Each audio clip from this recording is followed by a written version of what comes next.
Well, I'll tell you what, we are live. I am Jesse Pelican here with Paul Kelly here on the Pelican Oh, yeah. Production Studios Deep Dive segment where we go deep on some of our favorite movies from the 90s, from the 80s, from the early 2000s. And last time we were talking and we were thinking about Bugsy because we were talking about Annette Bening in Open Range, and we were like, "Hey, Bugsy, I know that was good," and you had never seen it, so here we are. Here we are. Yeah, I was very impressed with the movie.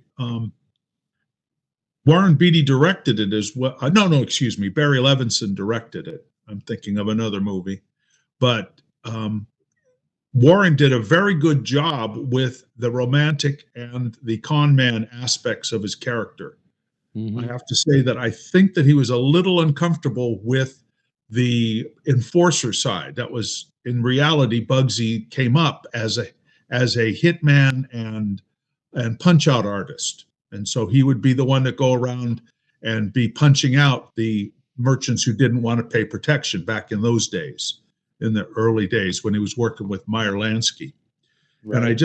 I think that Warren's general oeuvre tends away from physical violence as a rule. And so this was stretching him, and he managed to make it work. And in a sense, for me, that difficulty that he had with it actually works in a weird way because it makes him scarier. In you Because he doesn't really manage the transitions that well, you don't honestly see the violence coming. And so it lands on you just as hard as it does on the other character. For example, when he beats up Joey A in the restaurant, Right. that just kind of comes out of the sky. And he stops for a second to like fix his hair, That's showing hilarious. showing the vanity of his character. And of course that was the big thing with Benny. No, don't call him Bugsy. Right. That he was. I don't even know how he got. Well, there would have been fun for them to explain, or at least alluded to how he got the name Bugsy, because I've never seen anything explain how he got the name. Yeah, But I don't know anything about that either. What I do know is that Bugsy is based off a true story, right? Mhm. We have, Oh, real person. yeah, he was a real person, but Benjamin Siegel. Yep. Um, and some comments I heard some people talking on some of these user reviews on IMDb, for instance, and what they say is that a lot of these some of this stuff is definitely they've took a lot of it's based, let's just get straight, it's based off of a true story. Yeah. Okay, it's not going to be completely historically accurate, and a lot of people that have problems with some of the accuracy, you're never going to make them happy, just like we weren't happy with the Wheel of Time Oh, and the no. accuracy of No. that There's no stuff. compare. No, no. That in that if those people are being hypercritical, I mean, there is in this story what they did was gosh, I meant to look up the scriptwriter's name. I never Oh, did. that's fine. But the It's script was the writer is written. James Tabak and Dean Tabak, Jennings. yeah, a very well-known television writer. He'd done decades of scripts for television and directed. He Hmm. does a lot of television and behind the camera. What a great team between him and Barry. Now the deal is that they had so much material that they really had to cover if they wanted to, that Right. they had to simply idealize certain items, and so they kind of like dropped um, points in. And it wasn't that that's the way that ever happened, but they had to say it or show it.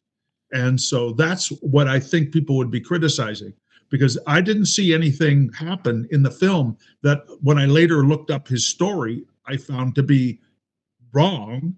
It's just that they presented it dramatically rather than life lifelike. And the film wasn't lifelike anyway. It was I think we've been talking about, I thought it was an impressionistic take rather than a realistic take on the character. Well, And I'm actually blown away by Barry Levinson's breakdown of each scene and how meticulous every aspect, like as far as detail is concerned, and set work and everything. Nothing is out of place. not a It's thing. very difficult to Everybody's find a mistake. everybody's doing things too. There's nobody who isn't just standing there. Everybody has a backstory. And so the whole frame moves all the time. And that kind of attention is what keeps the thing live. But even so, the as I say, the what we got were highlights from Benny's life um, rather than some kind of paint by numbers, uh, 39, 40, 41, 42 kind of deal. Right. I mean, at times I actually had to, like I say, drop things in. Somebody would present us with the front page of a newspaper so we could see what the date was. Right. Because in some ways we could be forgiven to say, and where are we in his life again? Yeah. The whole thing with Mussolini.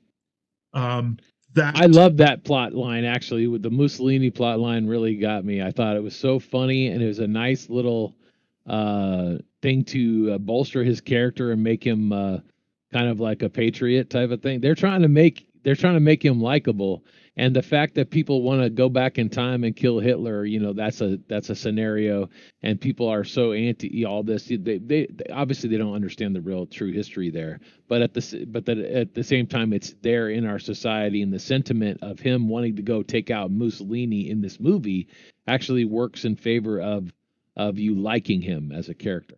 Absolutely. From the point of view of Mayor Lansky and the board, though, it would tend to be an attempt to be visible. Benny wanted to be famous, not merely accomplished. And so being famous is something none of the ganglanders, the mob wanted to be. No, that's where he screwed up, by the way. That's the reason why he screwed up so bad. Right. They were even willing to go pretty far for at the time, A lot of people don't know that 6 million that the whole project ended up costing. Well, it did 100. It didn't end up costing 6 because it. Well, because you're talking about the 2 million that she stole, right? But and she gave they back. don't know that. The only one that knows that is Meyer Lansky, and he protects her. And then she went and killed herself, apparently. In Austria, of course, Kill yourself. Yeah, right. Okay. Epstein didn't hang himself, right? Take care of her. But the get back to the film, as we always try to do, the conflict between his wanting to actually be a patriot, and most of them were. They were all very patriotic. They were just also they were capitalism with no restraints. Well, they also didn't see his vision. They didn't understand. And then, look, that brought in $100 billion or $100 million. I think in revenue. That's why they didn't let it go. Yeah. Within years after his death, not even very long, they had grossed 100 million. So the thing blew up, and now look what it is today. That goes beyond the purview, but the deal was more important for them was to be successful at feeding the passions. I mean, they really were kind of a demonic influence on society just by nature. You're talking about the mob now? And Benny is just part of that. The whole Las Vegas Sin City thing is just part of that.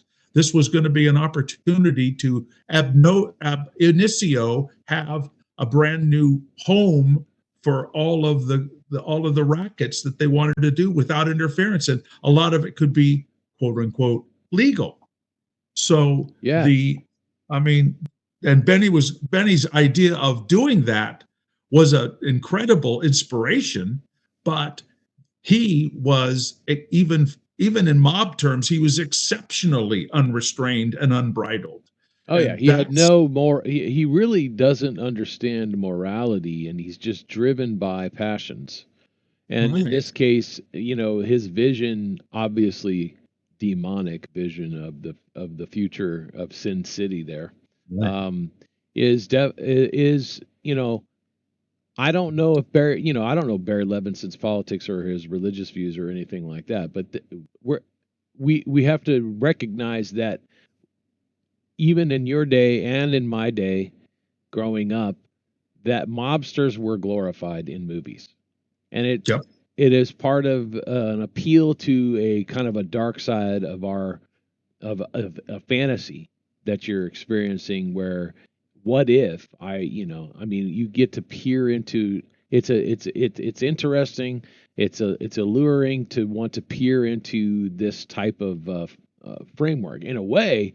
He is he's so Americana because only because of how long ago it was. You see, like if it was today, 80 he would years. not appear Americana. If that character today, because the mobsters today have no affiliation with being like feeling like they're American or anything like that. There's such an Oh, anti-American sentiment out there that you wouldn't have this kind of very much patriot type of a person uh, who really loves America, because I don't think that represents the mob today. I don't think that they really love America. now I can't speak for the what if there is still an Irish and Jewish and Italian mob. Maybe there is. Mostly Of what I course. hear about now are the Russians, the Armenians, the Venezuelans, Latin Americans in general, all those kinds, and they have no particular affinity for any. They're just pure Right. cannibals. Actually, you know what I just thought of was that to me there's kind of an affinity between gangster films and vampire films, Hmm. because gangsters are a kind of financial vampire, and Yeah. they do suck the lifeblood out of the citizenry, out of the civilian population, who are Yeah. their kind of prey, He just really like they are for acted like vampires. he was above the law. I mean, Well, he didn't acting; he was above the law. he I could mean, do he got whatever he he got wanted. away with that murder. He Yeah. got away with the Elliot Gould's character's murder. Oh yeah. So, and he was dead to rights. He was absolutely dead to rights. They They had had him the right receipts and everything. with the guy from the taxi driver that dropped him off. Right. Right. So the so the so but the So what do you think war drives him? Do you think it's ambition that drives him? What is it? What drives no Bugsy narcissism. Siegel? He like I said, he wanted to be. It's like Marlon Brando in the back seat of that cab with Rod Steiger. I could have been somebody, Charlie, instead of a bum, I which could is have what been I am. somebody. I Face it, could have been a contender. could have been a contender. So that's exactly what drives Benny. He wanted to be a contender, Right. and that it's a reasonable aspiration, but he also had no particular regard for anyone but himself. Even he barely the only thing he likes about Virginia Hill is that somehow she is his crown jewel, Uh huh. and of course she plays that magnificently. And I'm sure the real woman did too. if Well, if the this is the. story of that money is true, then she played him like a fine violin. I think that this Hollywood movie that really kind of like showcases this black. If it was in black and white, it would be just as good a movie as in color, and maybe even better. I agree. And you have this kind of, but they were not married. So this movie, Never, never. making this movie, no, I'm saying in real life, Warren Beatty and Annette Bening were not married yet, and this Oh, is yeah. kind of the movie where they fell in love in real life. Oh, And so, fascinating. and look at how long they've stayed together for a Hollywood couple. It's really kind of interesting that there's this, you know, they're ones that keep going versus other couples that don't actually stay together. They're more like the Kurt Russell, Goldie Hawn Yeah, Goldie Hawn thing. type of Well, situation. they never got formed, but theirs is a common law marriage, as they say, stay together 7 years and then you're effectively married. Oh, you're Um, talking about Bugsy now? no, I'm talking about Oh, real life. in real But life? Okay. but All in right. the situation, I thought that Virginia and Buddy did get married, didn't they? I don't remember if they did or not. Now, it wasn't in the movie. No, see the He deal she is just that wanted him to get a divorce so that she was that's sold what I was, but with that's her. yeah, she wanted, and he did eventually get a divorce from Esta, I don't think he right? ever did. I think that she Yeah, just said she wanted a divorce. no, well, the historical record is that he did. Okay, well then So she, and the so way they depicted all of that, really lends to the ridiculousness of how cold-hearted it all is. yeah. Well, and the interesting part is that weirdly enough, deep down inside, Benny did have a warm heart. He was just unwilling to really focus on one thing that was important. He was perfectly willing to let himself get distracted. Yeah, And I he think the couldn't perfect like Benny said he doesn't care about money. right. I mean, Meyer said that. What Ben Meyer Kingsley? Yeah. Lansky said Did I that. say Ben Kingsley? That's who the actor is. Well, yeah, you said Benny, but Yeah. Oh yeah. and but the deal is, yeah, and he said it a couple of times. And in fact, the last one was, and I'll take care of it. Just leave it be because I know what to do. And he's been my friend from childhood. It's my job. It looks like Meyer's the one who took him for a drive at the end. Yeah. Well, took him for a drive. Well, Oh, to take care of him, like he said, I'll take care of it myself. And that, and really he did not only, but he also honored his friend. He honored his friend by taking care of Virginia, right? right, right. But uh, he also definitely, what was it I was going to say? Well, remember, he dropped him off at somebody else's house, and I forget whose house it was, but it was another gangster's house. Maybe it was No, the he guy. dropped it. He dropped it off. Oh yeah, yeah, yeah. No, he dropped them off at his same house, I think, because that was his projector. The historical record is that was somebody else's house. Okay, well, he's in another house. He's watching his and he's watching it, and then he test. gets shot all to pieces through the window, and that's historical. The key thing is to remember that is how they at the end of it they shoot his eyes out, right? And that was a strike at his vanity. Now he wasn't handsome anymore, and Right. now he could never see he couldn't see anything any further, right? So Got it. So, but that, I mean, I've seen the picture of the real Benny. I think the last straw for them was that she stole and embezzled money from him. That was for them. That was the last straw for them. They had a problem with the money, how much it was costing. They had all of that, but to ultimately, when it was a woman who took advantage and stole from him, this was, and as a mobster, they're very family oriented. So for him to be leaving Esta and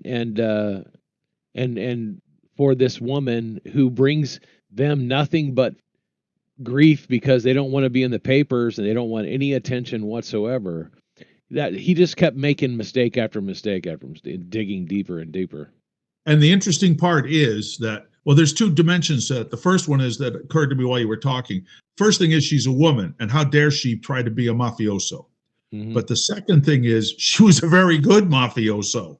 I mean, she successfully skimmed $2 million out of those contracts. And he didn't care. Professional. Because he didn't really care about money. He really didn't care about that. But the fact that she stole from him and was apparently going to keep, I mean, it was like, why didn't you steal it for us kind of feel would be kind of how. And they probably took liberty there in that she comes and sees him before he goes to get killed and says that, brings the money. And Right. it's probably not even The part of whole the true plane thing, story. that was all Yeah, Casablanca, man. That was a whole Casablanca scene. right. It was so That's stolen good. from. I just went, Casablanca. wow! I couldn't believe it, guys. Come on, it's at the same airport too. So hello, but the the fact that she was actually the one who got the place built. And about one other historical fact that they definitely got wrong, Benny didn't start the Flamingo. Another guy started it and got hung up halfway through, and Benny picked it up and finished it. Oh, But he Virginia finished it. so yeah, there we go. Another discrepancy is if he had the whole vision himself, and That wasn't true. yeah. So yeah, Well, what was true was that they discovered it and went, "Wow, legalized gambling." well, I think So that maybe it is true because maybe that other place was called the Flamingo that they closed no, down. it wasn't. No, Okay, it wasn't. it was They called did. something else. All right. It was called the Dirty Hole or something. It But was maybe really that's what they dumb did. name Maybe for they it. took the thing that he turned into something and then made it a different place and then turned it into a whole soul vision that he had out in there, an epiphany from Beelzebub. Oh, I just love that. Why can't I see the pool from the casino? I love that whole Oh my sequence. gosh. The bearing wall. And it's the bearing wall, and the whole thing he'd forgotten. That was And the hysterical. whole jail thing was a joke. Yeah, it was. Him having having a business meeting in this massive cell. That's, oh my Lord. Did you just build that for him, LA County? I mean, gee whiz. But we've kind of neglected Annette, who was our entree into this. Well, we did talk a lot about Annette during Open Range, but she is This is she true. is fantastic in this movie. She That's superb true. job. Harvey Keitel, I thought was wonderful. We have Ben Kingsley. Anyway, Harvey Keitel was the guy that he brings in that stole from them. That becomes his right hand guy. Harvey Keitel? Yeah, that's Harvey Really? Keitel. Yeah. Holy mackerel. I know Okay. he's so Yeah. young, but then you have, I think that he was definitely, let's say that Annette Bening, she's very complex. Her character is very complex. She's both the partner and the downfall of Bugsy. It's almost a Macbeth and Lady Macbeth thing going on there to some extent. Yeah, Partners in crime, right. and they bring each other down because neither of them is a wholesome representative of humanity to begin with. It's tumultuous. It's a tumultuous relationship It between really them, is. and it's central to the film. Yeah, it is.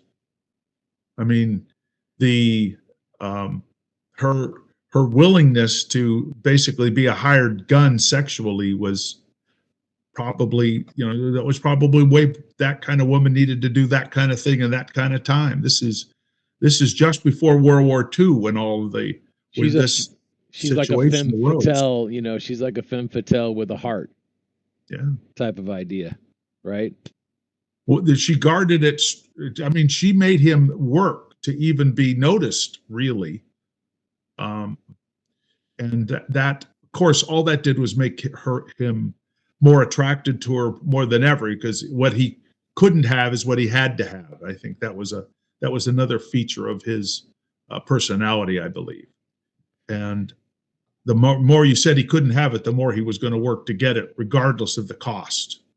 Money didn't, and time and effort. It is what it has to be. Having the thing was what would matter. The goal point was what mattered. The means didn't.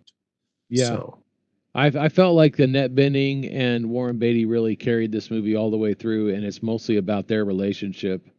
And they were both just captivating in their performances.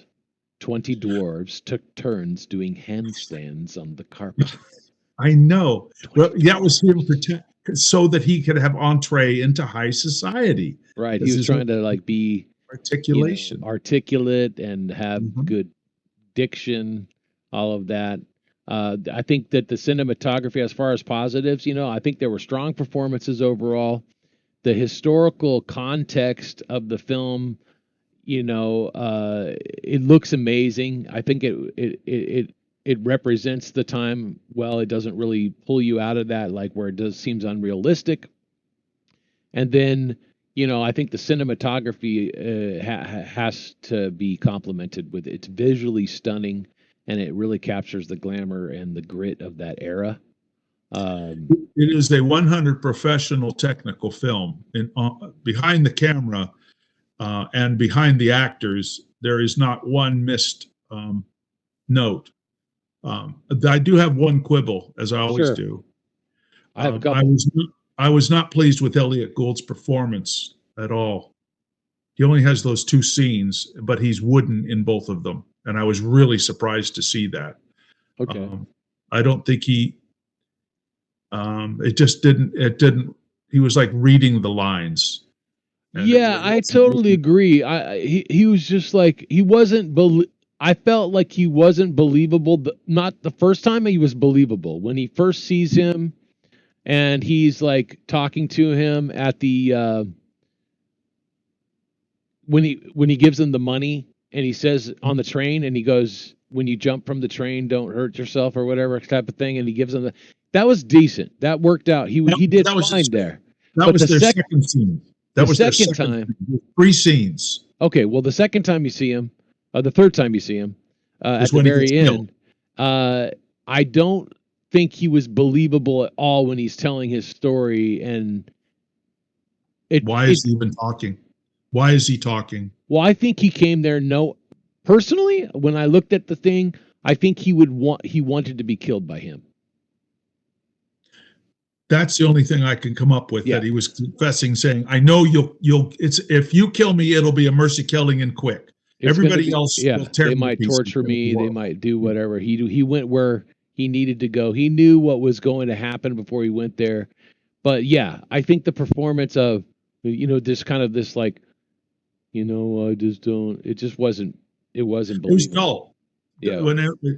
There was no pathos there. I'm not. The only reason those scenes are even in the movie is to explain to include the whole I'm now in jail while I'm trying to build my hotel subplot. Well, I also think that it is something that shows his character. What was his character's name? I think it's. Let me look here. I forget. Goldman. Harry Greenberg. Harry Greenberg.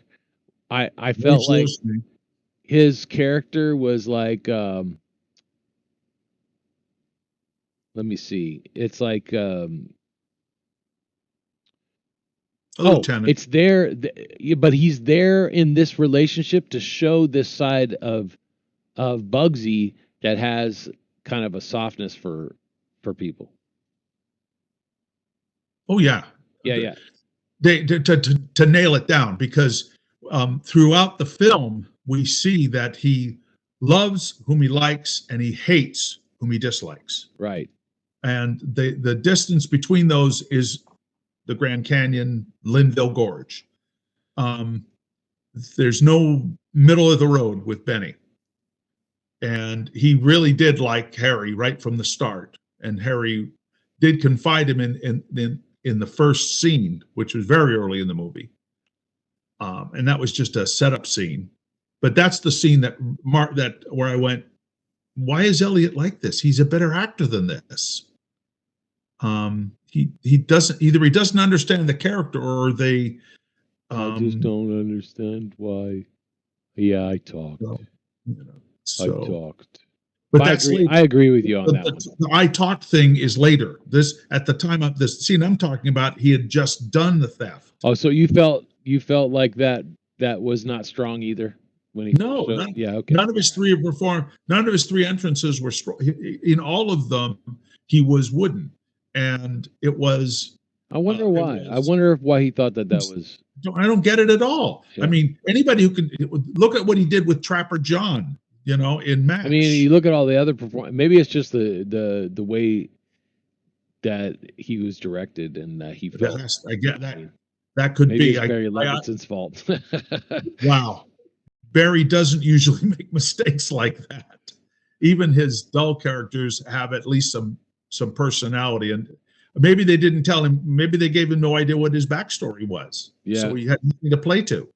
So who knows? But that was, of all the performances, that was and the other one that I wasn't that thrilled with was the guy playing Lucky Luciano, who was a little blustery for me. You talking about the guy that's like, first he goes up and he's like this? Yeah, that guy. And maybe that was Lucky, but it's again like the character in Open Range. He was too old. Well, everybody was, by the way. All of these characters were too old. They aged him up a little bit too old for this situation. In this movie? Yeah. In Bugsy? Yep. Oh, that's possible. Yeah, all the mobster, like Meyer, Lucky, and all those guys were a little bit younger than this at this point. They age them up to be like these old dudes, bro, that are like, sitting around a table like they're like the old sages or whatever at this point already. But they were not quite that old yet. Bugsy was 43 when he was killed in 1940. Yeah. Well, Warren Beatty looks a little too old, I think. Oh yeah, well that's because Warren was 50 something for that. So that would follow. But the idea they have there is it adds a little gravitas, and also as a point of fact, it takes a while for men in Hollywood, or it took, I don't know if it does anymore, but in the day it took about a decade for men to really get to the point where they could get these kinds of roles, and so they were always playing their age down. They weren't playing their age; they were playing 10 years younger. Because they're playing the roles they should have had when they were that age, but nobody would talk to them in Hollywood at that time, and they were still working their way up the ladder. So that's what I think happened as a rule. And though weirdly, I don't know why it would happen to Warren Beatty. He was already a megastar, so I mean, he didn't do much. He was good at not doing a lot of things. He did a decent amount of work, but he kept always waiting for the right opportunities, and he always did very poignant films that he always did a good performance. Always had a good performance. So there's not too many things he did that wasn't good. Heaven Can Wait, Shampoo. I love Heaven Can Wait. I mean, that's one of the best movies. So like you can see in all of those, he's a sympathetic, lovable guy. Mm-hmm. Something of a con. He's always something of a con man. I mean, he always has that kind of like likable charm, a likable rogue, and of course that plays perfectly to Bugsy here. But then there's also the don't poke the bear element of Bugsy, which is kind of unusual, even in well, I mean, McCabe and Mrs. Miller, which is one of my all-time favorite films.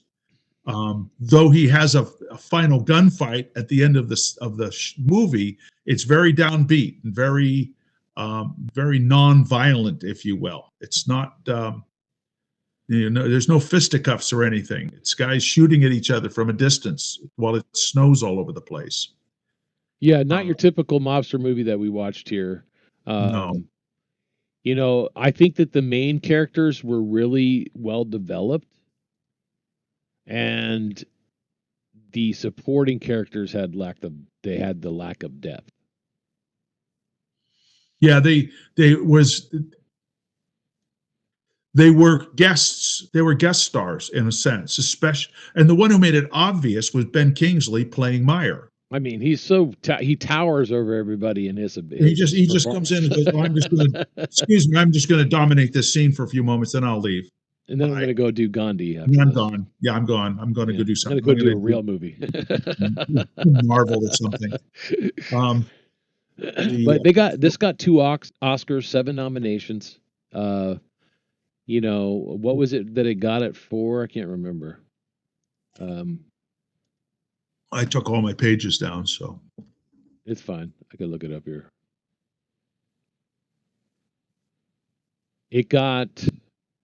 Bugsy was given limited release by TriStar Pictures on December 13th, 1991, followed by the theatrical wide release on December 20th, 1991. It received generally positive reviews from critics and received 10 nominations at the 64th Academy Awards, including for Best Picture and Best Director, and won for Best Art Direction and Best Costume Design. So it didn't make Oh, it those were on perfect. Best Actor. It didn't make it on Best Picture or any of these type of things. It got for art direction What was the and competition? costume design. Who did win for Best Actor in '91? Do you know? No, I don't. It doesn't say here who it was. This is just Because the competition is sometimes rough. I wouldn't even have nominated Warren for Best Actor. Actually, I would have nominated Annette for Best Supporting Actress, though. Definitely would have. I would have nominated her for sure. But there's probably something else that won that was just way better. Well, the Oscars Let's look. At 64. Here's the 64th Academy Awards. Silence of the Lambs won 5 awards, including Best Picture. Other winners were Terminator 2, Judgment Day with 4 awards, Beauty and the Beast, JFK, City Slickers, Deadly Deception, General Electric, Nuclear Weapons on Our Environment, The Fisher King, In the Shadow of the Stars. Have you seen Fisher King? Oh yeah, that's a good movie. Yeah, it is. Manipulation, Mediterraneo. I don't know what that is. Session Man. It's an Italian Thelma and Louise. So, wow. I mean, it was up against some major players. This was a bumper year for Hollywood. That was a bunch of great movies, and comedies, from comedy to horror to drama to spectacle to it's all great stuff. Just all good stuff there. Yep. So yeah, it just happens. It's that a film will come out. I mean, and so maybe Bugsy deserved more credit than it got. I can't imagine that it did much in the way of box office, maybe 50, 60 million. No, it wasn't really that big. But I think that's totally right for them to get the art direction and the costumes. Sure. Because that's what sold the movie for me, was just how great everything looked. That's the only thing I like about Titanic is the set direction and art design and costumes. Beautiful. Just I like some other things about it. Well, I like Kate Winslet's very strong performances. I like Billy Zane. And you have to give Billy Zane that's one of his better movies. Like, he's not an actor. He really is. He mostly did really nasty films. So. I only have one other film I really like him in, and that was Dead Calm. It was one of his really early films. Oh, I think I've seen that. Yeah, where he was like it's been a million years since I saw that. I can't remember much about it, but it's on a sailboat.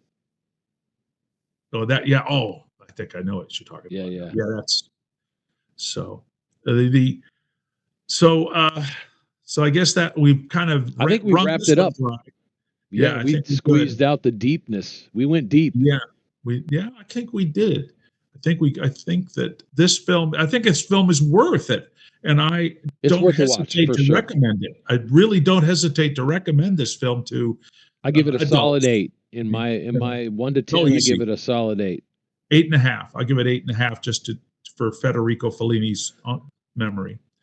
But it's a really well done film with a couple of flaws that do no more than just scratch at the surface, and then you're fine.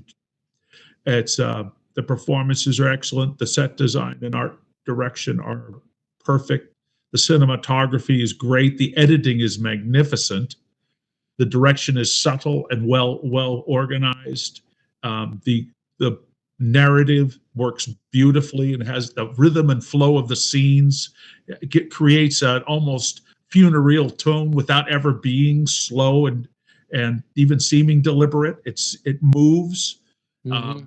There is and it's also a great window into the 40s. I mean, this is a good look at what the 40s really looked like. Right. It was just amazing. And so for people who want to see if nothing else, this is a go-to, and it only costs you $4 on Prime. So there you go.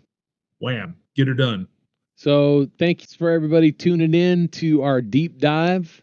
And if you want to comment, please do so down below. If you got anything out of this video, please give us a like and subscribe, and share your thoughts of what you think that of this movie. If you've seen it, and if you haven't, go out and check it out because it's worth a watch.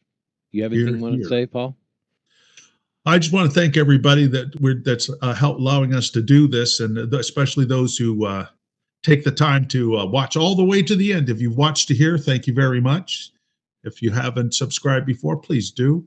Ring the bell, and you'll get notifications for when we do another one. We try to do one of these every other week.